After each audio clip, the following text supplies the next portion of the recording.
L'inclusion, c'est un mot qu'on entend de plus en plus, mais c'est quoi? Pour le comprendre, il est intéressant d'aborder les différentes manières dont une société peut traiter les groupes qui ne correspondent pas à ses normes. À l'opposé de l'inclusion, on trouve, sans surprise, l'exclusion. Les gens qui sont considérés comme trop différents ou indésirables sont tout bonnement exclus de la vie en société, entraînant tout l'isolement que vous pouvez imaginer. Ensuite, on a la séparation. Là, on va couper la société entre plusieurs catégories. Ces dites catégories ne pourront rester qu'entre elles. Bien sûr, ces séparations sont faites au détriment des communautés minoritaires ou plus précaires. Avec l'intégration, on a quelque chose d'un peu plus bienveillant. L'idée est de permettre au groupe ou à l'individu de s'intégrer à la société. Toutefois, l'accent est avant tout mis sur l'adaptation de la personne. La société en elle-même ne va pas ou peut changer son fonctionnement.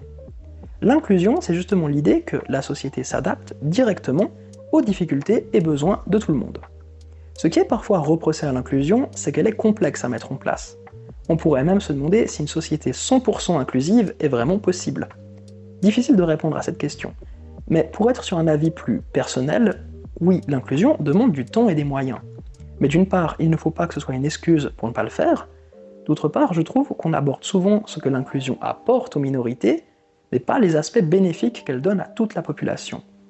Par exemple, construire des rampes aux arrêts de bus ou de train les rend non seulement plus accessibles pour les gens à mobilité réduite, mais également pour les personnes âgées, pour les personnes avec des douleurs chroniques, ou globalement pour n'importe qui aurait besoin de ces rampes à un moment ou à un autre. Donc oui, l'inclusion, c'est s'adapter aux minorités, mais les retombées sont positives pour tout le monde.